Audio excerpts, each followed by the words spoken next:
Um oferecimento Goiás Fazendas, GP Asfalto e Organic Brasil. As tendências de mercado, novas tecnologias, empreendedorismo, clima e tudo que tem foco no que movimenta o campo são pautas no Agro e Prosa. O seu podcast diário que tem como missão deixar você informado sobre o mundo agro. Divino Ronaldo conduz de forma descomplicada e interativa entrevistas com os maiores especialistas deste mercado. Então vem com a gente! Está começando mais um episódio do Agro e Prosa Podcast. Na semana passada, durante a Show Rural Copavel, em Cascavel, no Paraná, eu entrevistei Celso Moretti, presidente da Embrapa. A Embrapa é a empresa brasileira de pesquisa agropecuária, uma das mais importantes instituições de pesquisa do mundo. Vamos então a essa prosa com o Celso Moretti. Celso, a Embrapa tem investido muito em pesquisas sobre trigo. Essas pesquisas são recentes ou já tem algum tempo que a Embrapa desenvolve?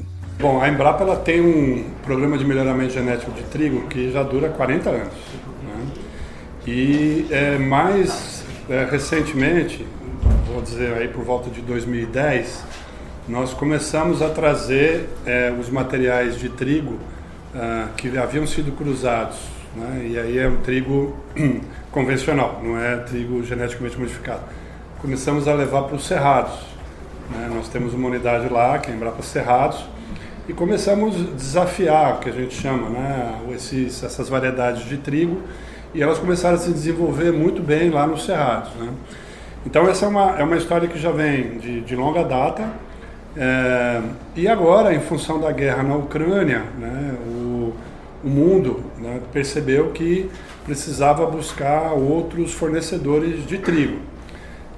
E aí, com a guerra na Ucrânia, os preços do mercado internacional de trigo subiram e isso estimulou os nossos produtores a produzir trigo na segunda safra e viram que com os preços praticados era mais vantajoso produzir trigo do que produzir milho na segunda safra em alguns locais. Né? Em 2019, o Brasil produziu 6,2 milhões de toneladas de trigo.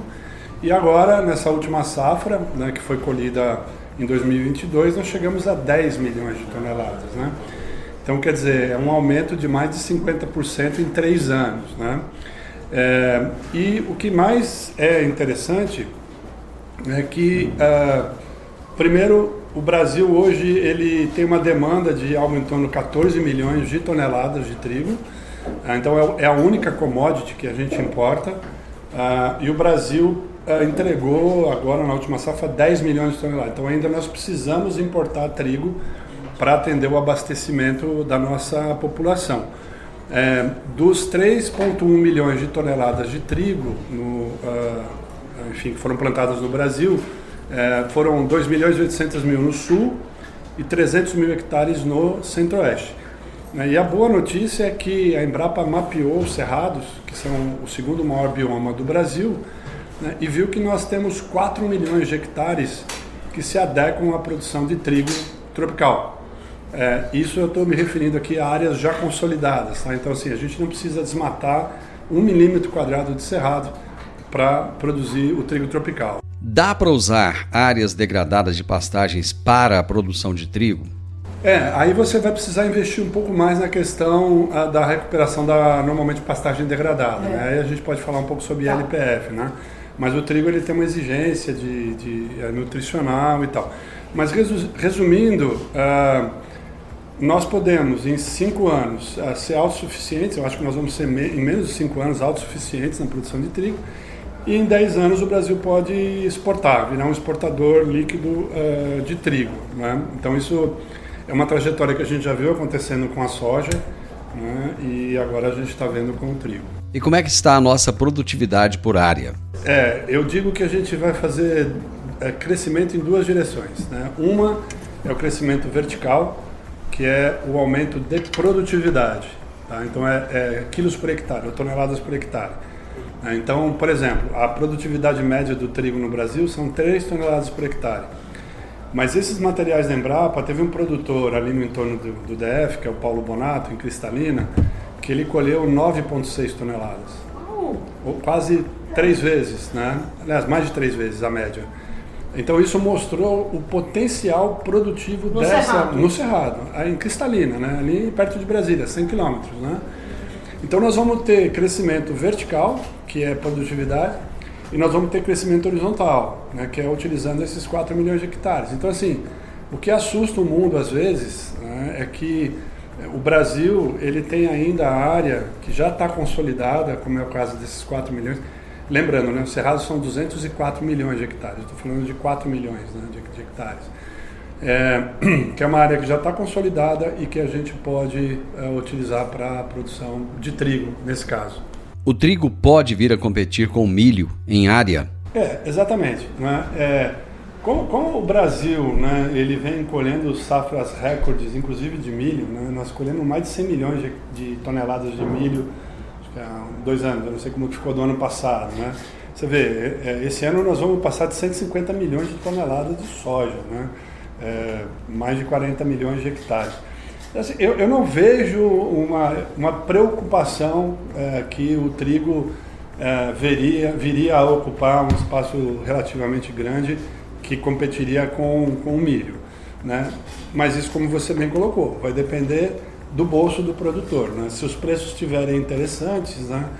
Nós temos alguns setores que estão sofrendo muito com os altos preços do milho, né, Celso? A avicultura e a suinocultura estão sofrendo bastante. Você vê que, salvo engano, né, por ano, né, eles estão trazendo mais de 1 milhão de toneladas de milho do Centro-Oeste para atender a demanda, né, da avicultura do estado de Santa Catarina, né, da avicultura e da suinocultura, né?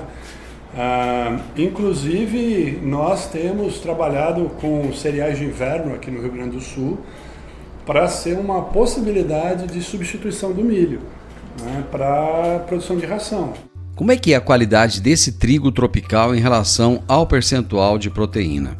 Esse trigo tropical, ele tem 15% de proteína. O trigo normalmente que a gente produz em outras regiões, ele tem 7,5%, 8%.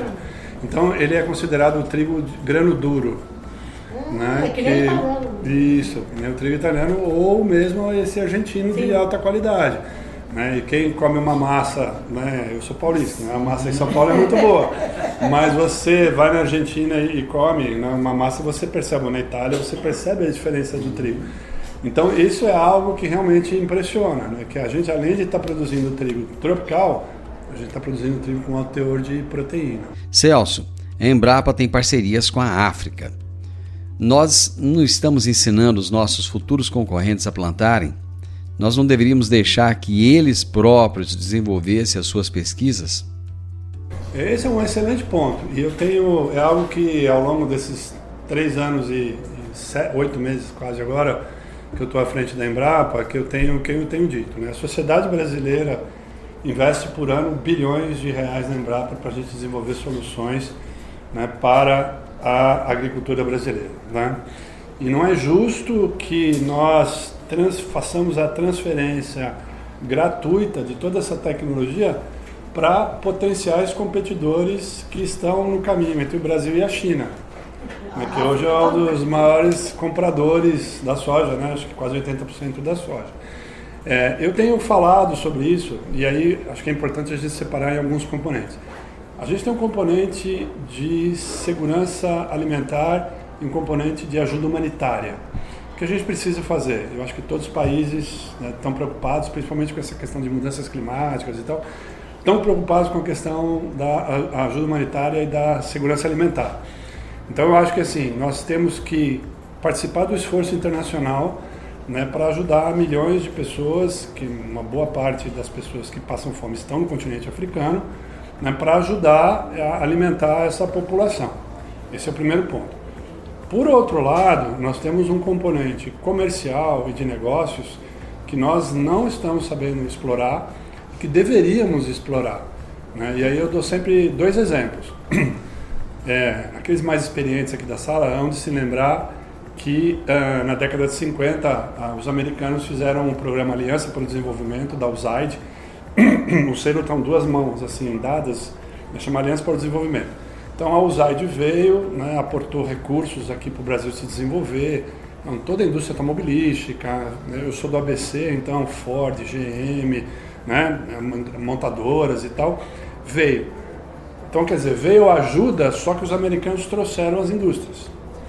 Depois da década de 60, vieram os japoneses com a JICA, que é a Agência Japonesa de Cooperação. Né? Então teve o programa PRODECER, de desenvolvimento do Cerrado, mas vieram as empresas japonesas. Né? Então, assim, não existe almoço de graça.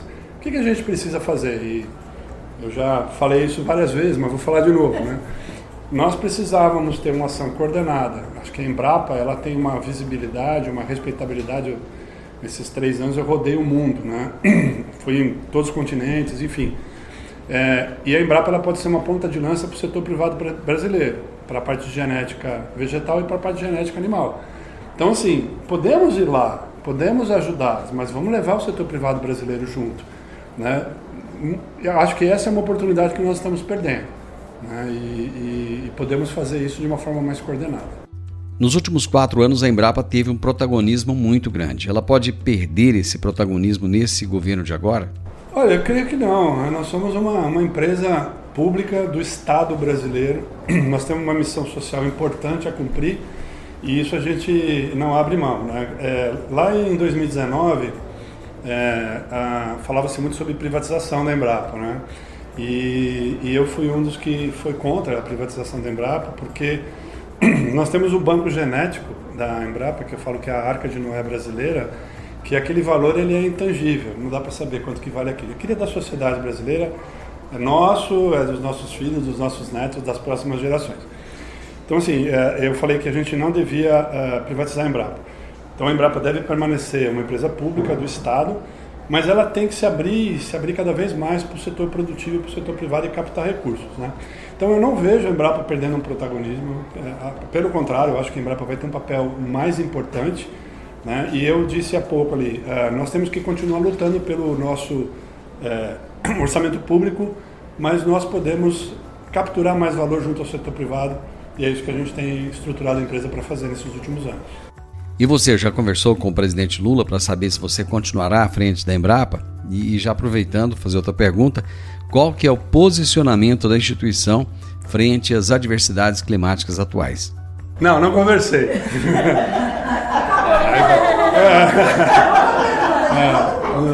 Não conversei. Conversei com o nosso ministro, Fávaro, né? E ele tem dado várias declarações falando da importância, da relevância da Embrapa e que se tenha a ideia de fortalecer ainda mais a instituição. Eu acho que nós precisamos e nós temos ferramentas que possibilitam que nós tenhamos ações mais preventivas do que corretivas, né?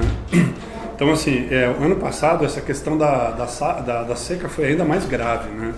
Eu visitei Rio Grande do Sul, Paraná, Santa Catarina e sul do Mato Grosso do Sul em 2 dias, né? E vi, né, o dano terrível que foi causado pela seca. E aí a gente sempre fala, puxa, pois a seca esse ano foi terrível, né? O que a gente pode fazer, né? Bom, tem uma série de estratégias, uma série de ações que podem ir desde o melhoramento genético, né, para você ter variedades que são tolerantes à seca, e isso é melhoramento genético convencional, você tem melhoramento genético via transgenia ou via edição genômica, e a gente vem trabalhando. O grande problema, então a gente tem 3 feitos: melhoramento genético convencional, né, que você pega plantas que você observa que tem tolerância à seca e você cruza para transferir aquela característica. Você tem a transgenia, que aí você tem que passar por todo o processo de desregulamentação, que é caríssimo, né? A gente fala de mais de 100 milhões de dólares para um evento, né, por evento. E você tem a edição genômica, né, que o Brasil já considerou, na minha visão, felizmente, a edição genômica como um evento não transgênico, então você não precisa passar por desregulamentação, né? E a gente tem já trabalhos em andamento, como por exemplo, voltando à questão do trigo, né? A gente tem uma empresa argentina que achou um gene no girassol que dá tolerância à seca.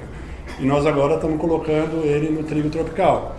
Então você imagina um trigo adaptado aos trópicos que tem tolerância à seca, né?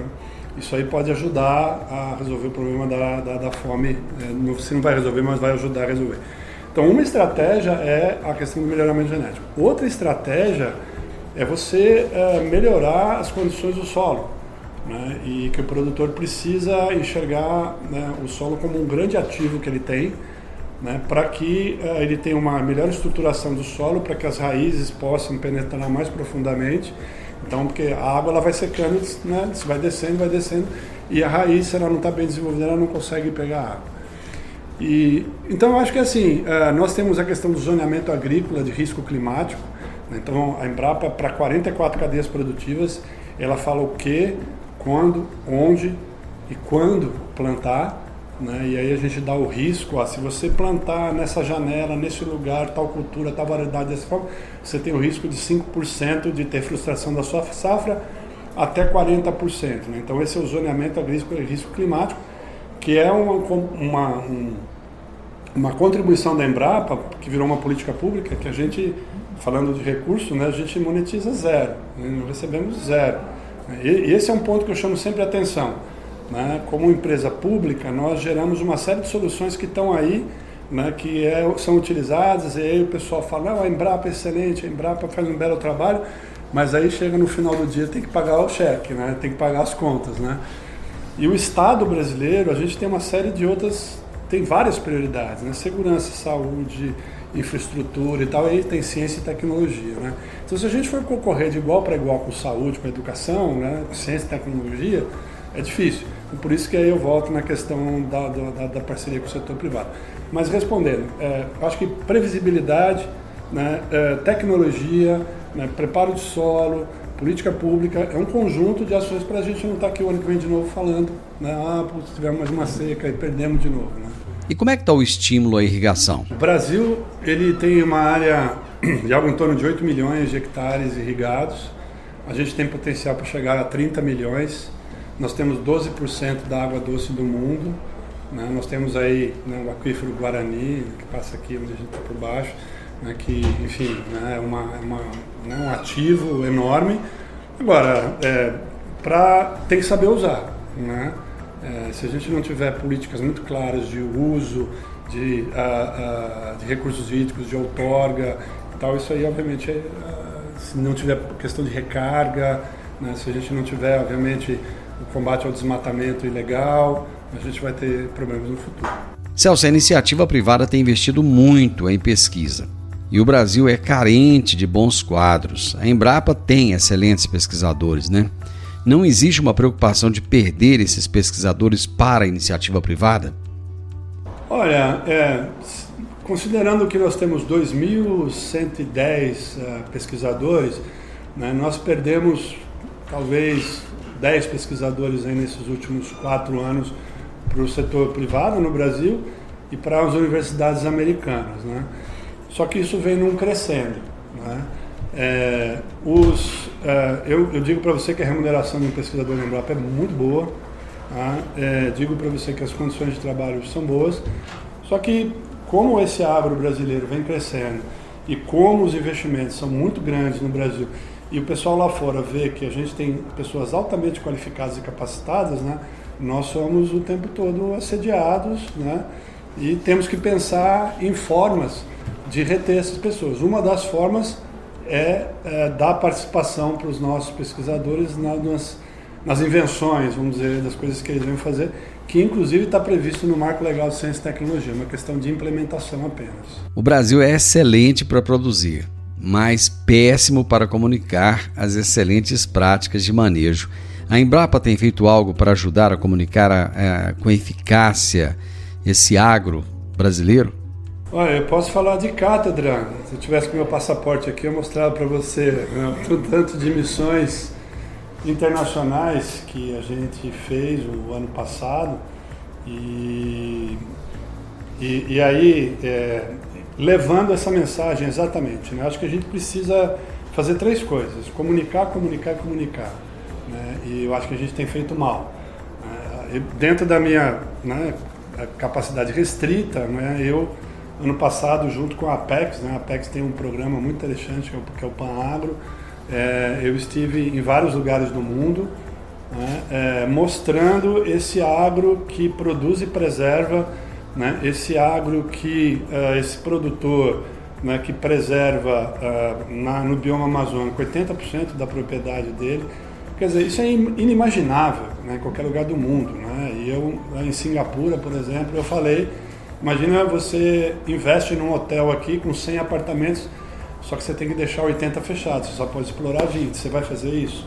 As pessoas não. Eu falei, então, lá no Brasil, quem é produtor no bioma amazônico, né? E aí, nessa questão da comunicação, e vocês sabem melhor do que eu, você tem aqueles que não querem ouvir, então não adianta você falar, né? Ele não vai ouvir, não adianta você falar para ele, né? Você tem os, que eu falo dos bobos úteis, né? Que ficam multiplicando as informações ou as fake news, vamos dizer assim, e tem um jogo comercial bruto.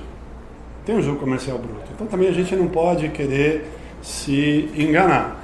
Agora, para quem quer vir aqui, ver e conhecer, a gente pode mostrar, né? E aí tem uma história, o pessoal da comunicação fala que comunicar é contar história, né? Então uma história rápida aqui, e aí o cidadão ficou em pé ali, depois eu vou dar a oportunidade para ele também falar.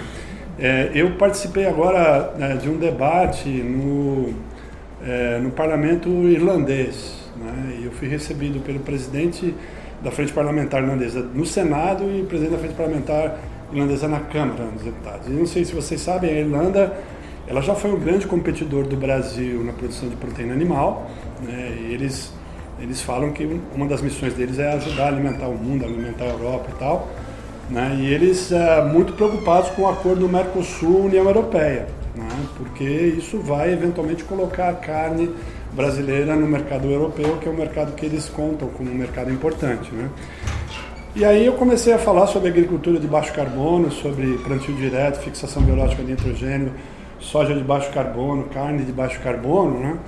E aí o senador debruçou assim, veio para frente, olhou fechado para mim e falou assim: como que o senhor tem coragem de vir aqui em Dublin, no parlamento, me dizer que vocês estão produzindo soja de baixo carbono ou café de baixo carbono, se vocês estão destruindo a Amazônia e jogando tudo no chão e contribuindo para a emissão de gás de efeito estufa? Eu falei, pois é, uma coisa é uma coisa, outra coisa é outra coisa, né? O Brasil precisa fazer o seu dever de casa em reduzir desmatamento ilegal, né, e em coibir aquelas pessoas que estão desrespeitando as leis, o Código Florestal, e esse é um desafio que nós precisamos fazer. Agora, outra coisa é eu ter uma fazenda lá no estado de São Paulo, no Mato Grosso, né, que tem protocolos de produção de baixo carbono e que tem uma empresa aqui da Europa que vai lá e certifica, né, que ela é uma produtora de carne de baixo carbono ou de café de baixo carbono, empresa europeia, né? E a gente tem esse protocolo, comercializa a carne e ainda vende os créditos de carbono lá para o fundo da Arábia Saudita ou dos Emirados Árabes, lá o Mubadala, né? Aí eu falei, bom, então tá, vamos mudando de assunto, né? Aí fazendo o media training lá, o Pomo trouxe para a parte da pesquisa, né? Porque o ambiente ficou meio tenso. Então assim, essa comunicação a gente precisa fazer mais e melhor. A agricultura de baixo carbono está entre as prioridades do governo?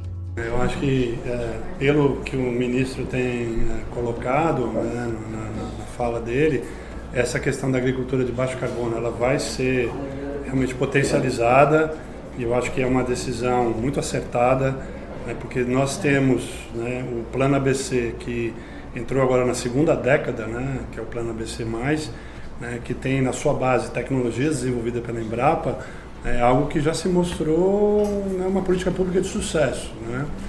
E como sempre, a gente sabe que o espaço, né, orçamentário é sempre limitado, né? Então, hoje a gente esteve aqui, né, com o secretário de Política Agrícola, né, o Neri Geller, né, e ele disse aqui que, né, vai dialogar, vai trabalhar para que a gente tenha os recursos necessários e suficientes para financiar a agricultura em 2023.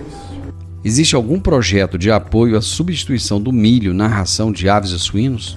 Então, esse é um projeto que, na verdade, ele acabou virando um programa, né, da Embrapa, né, que são os cereais de inverno, né, que é trigo, cevada, centeio, aveia, triticale, né, que foi colocado como uma opção para o produtor, né, e que a gente começou a ver as empresas, né, que estão centradas na avicultura e na suinocultura começar a substituir Obviamente que não em grande quantidade, mas assim, começou-se a testar na substituição, eles produzem substituição ao milho, né?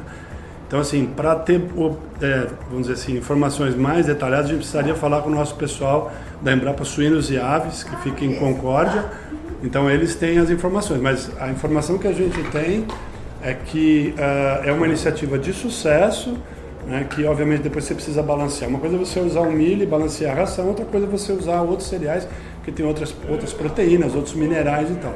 Mas é uma iniciativa de sucesso, né, e aí o que mostra mais uma vez, né, que vale a pena investir em ciência e inovação, né, porque aparecem problemas na nossa frente que a gente fala, bom, e agora? Porque se você pensar num frango, ele é um saquinho cheio de milho, né? E aí na hora que falta o milho, você fala assim, pô, como é que eu vou produzir o frango, né?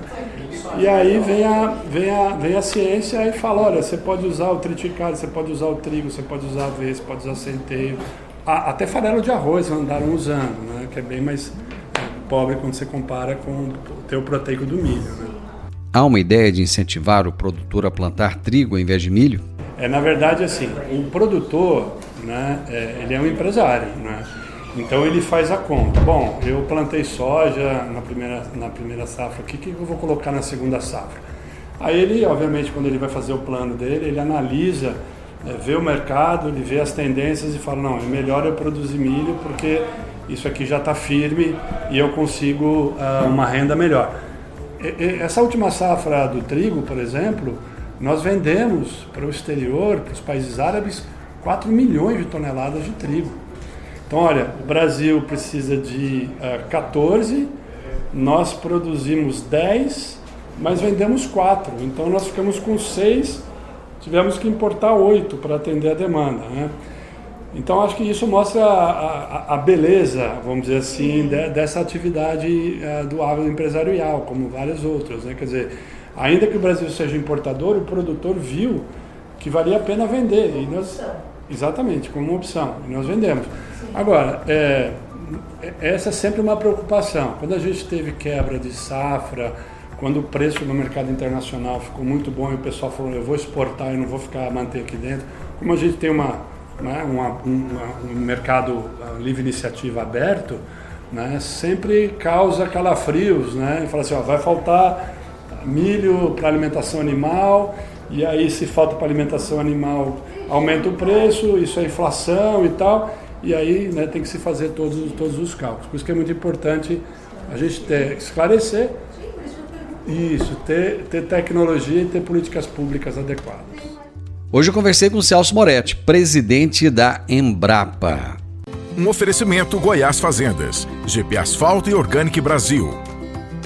As tendências de mercado, novas tecnologias, empreendedorismo, clima e tudo que tem foco no que movimenta o campo são pautas no Agro e Prosa.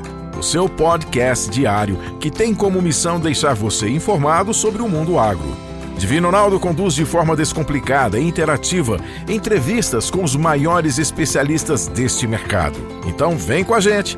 Está começando mais um episódio do Agro e Prosa Podcast.